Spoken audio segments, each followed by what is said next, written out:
Online classes हम लोग ले रहे हैं, ठीक है, तो उसको लेके देख के रखना नहीं है बच्चों, उसे आप लोग देखिए, समझिए, और जो चीज ना समझ में आए उसको मुझे व्हाट्सएप पे कॉल करिए या मैसेज भेजिए, ठीक है। और जो होमवर्क मैं दे रही हूँ उसको करके दिखाना है, इसलिए ये क्लास चलाई जा रही है, खाली देखना नहीं है, ठीक है। और ना समझ में आ रहा हो तो बात करिए, ओके। आज हम लोग त्रिभुज पढ़ते हैं, त्रिभुज को इंग्लिश में कहते हैं ट्रायंगल। तो आज हम लोग त्रिभुज पढ़ते हैं।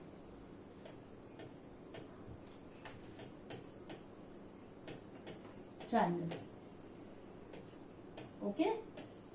कुछ बच्चे जो 8th और 7th के हैं वो जान रहे होंगे, लेकिन 6th क्लास का जो बच्चा है उसे मैं बताना जरूरी समझती हूँ, क्योंकि त्रिभुज, भुजाएं, भुज और त्रि माने तीन, तीन भुजाओं से बनी हुई बंद आकृति को क्या कहते हैं? त्रिभुज कहते हैं। अगर हम इसकी परिभाषा देखेंगे, इसकी परिभाषा क्या है, आप इसको लिख भी लीजिए।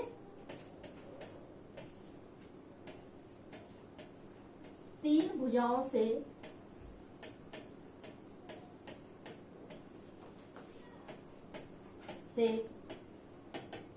बनी बंद आकृति, मतलब आकार जो बनाया गया है वो आकृति, बंद आकृति को क्या कहते हैं बच्चों? त्रिभुज कहते हैं। त्रिभुज तीन भुजाओं वाला, लेकिन शर्त क्या है कि वो बंद होनी चाहिए, क्योंकि हम रेखा अगर खींचते हैं, देखिएगा हमने रेखा खींची तो तीन भुजाएं तो ये भी है और तीन भुजाएं ये हैं, तो हमने जो परिभाषा दी वो क्या है? तीन भुजाओं से बनी बंद। ये ध्यान रखिएगा, बंद आकृति को ही हम त्रिभुज कहेंगे। ये तीन भुजाएं जरूर है लेकिन बंद आकृति नहीं है, इसलिए ये त्रिभुज नहीं है। ओनली क्या है? ये सिर्फ रेखा है, और ये क्या है? ये हमारी बंद हो गई आकृति, तब ये हमारी क्या हो गई? त्रिभुज। ठीक, इतना समझ में आप लोगों को आ गया होगा। इसके बाद हम क्या करेंगे,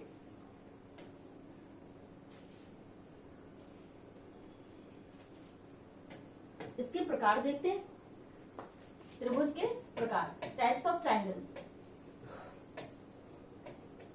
त्रिभुज के प्रकार क्या है? पहला, हम किसके आधार पर ले रहे हैं? भुजाओं के आधार पर लेते हैं और कोण के आधार पर लेते हैं। तो पहले आज हम तुम्हें सिर्फ कोण के आधार पर सिखाते हैं। नेक्स्ट वीडियो होगा आपका भुजाओं के आधार पर। सॉरी,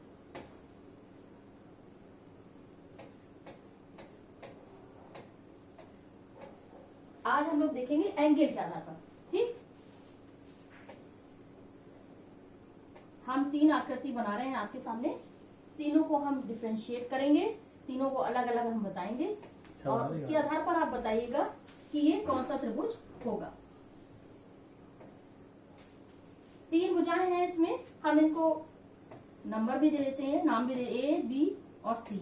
ए बी भुजा, बी सी भुजा और ए सी भुजा, तीन भुजाएं हो गई बच्चों। हम कोण ले रहे हैं ए पे, तो हमने आपको पिछली क्लासेस में बताया था ये क्या है? 90 अंश का कोण बन रहा है, तो ये हमारा त्रिभुज बना समकोण त्रिभुज। समकोण त्रिभुज, और ये 90 से अधिक है, ये क्या है?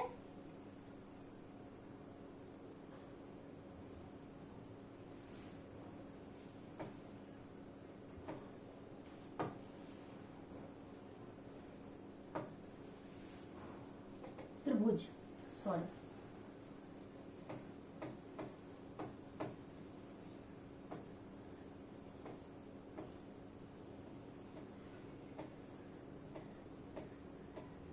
ठीक है।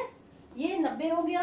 और ऐसे लीजिए, 90 से मैंने अपने क्लास में जब हम लोग रहते थे तब मैंने समझाया था, अपने हाथों से ही बताया था कि अगर ऐसे डायरेक्शन है दो भुजाओं का तो ये 90 अंश का कोण हो गया, और डायरेक्शन थोड़ा झुक जाता है तो हमारा, अगर हम लोग चांदा रखते हैं तो ये हमारा 120 अंश का कोण हो गया। जब 120 अंश का कोण हो गया तो ये हमारा हो गया अधिक कोण त्रिभुज। कौन सा हो गया? अधिक कोण, अधिक कोण त्रिभुज।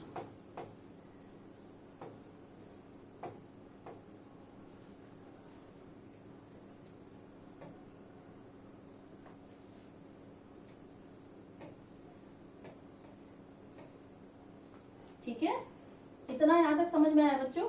अब हमारा लास्ट में एक दिख रहा है हमको, जो एक फिगर दिख रहा है, चित्र दिख रहा है, इसमें देखिए हमने सबको ए से कोण लिया है, सभी भुजाओं में, सभी त्रिभुज में ए से हमने कोण लिया है, उसी को ही मेंशन कर रहे हैं, उसी को ही बता रहे हैं। ठीक है, तो ए क्या है, ये तुम्हारा 90 और ये झुक गया, यानी कि 90 से कम हो गया, तो क्या हो गया, न्यून कोण। 90 से कम वाले को क्या कहते हैं, न्यून कोण त्रिभुज। और चूंकि त्रिभुज है तो हम इसको न्यून कोण त्रिभुज कहेंगे।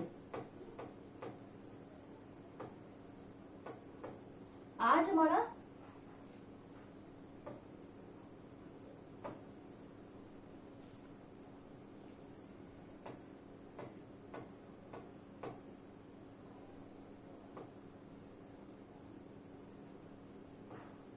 ठीक है, हमने आज ट्रायंगल पढ़ा, त्रिभुज पढ़ा। परिभाषा क्या है, तीन भुजाओं से बनी बंद आकृति को हम त्रिभुज कहते हैं। त्रिभुज के प्रकार हमने दो तरीके से बताए हैं, दो आधार हैं, एक कोण को आधार लेकर के हम बताएंगे और एक हम दूसरे को भुजाओं को आधार। तो आज जो हम आपको टॉपिक पढ़ा रहे हैं सिर्फ कोण पे आधारित। तो कोण पे जब लिया तो हमारा जो ए हमने तीनों भुजाओं से बनाई, तीन आकृतियां बनाई है, बंद आकृति, तीन त्रिभुज हमने बनाए हैं। पहला कौन सा है, समकोण त्रिभुज। क्यों कहेंगे, क्योंकि ए का जो एंगल है, ए का जो कोण है वो 90 अंश का है। हमारे दूसरे फिगर में ए का जो एंगल है वो अधिक कोण 90 से अधिक का है। ठीक है, और जो हमारा तीसरा है उसमें ए हमारा क्या है, 90 से कम है। तो बेटा आज हमने कोण के आधार पर त्रिभुज के तीन प्रकार बताए हैं। आपको तीनों के चित्र बनाने हैं होमवर्क में, और तीनों के बारे में कल हम ओरली पूछेंगे पहले बच्चों से तब। ठीक है, या आप हमको व्हाट्सएप पे एक कॉपी में बना करके, और कॉपी लेना है आपको, एक तरफ सादी होनी चाहिए, एक तरफ उसमें लाइनिंग होनी चाहिए, इंटरलीफ कॉपी होनी चाहिए। सादी रूली जिसको तुम अपनी भाषा में कहते हो, उस पर बनेगा। तो जितने चित्र बनेंगे वो सादे तरफ बनेंगे, और जो लिखा हुआ भाग है वो आप उस तरफ लिखेंगे। ठीक है बच्चों, तो कल हम लोग पढ़ेंगे किसके आधार पर, भुजाओं के आधार पर। Thank you.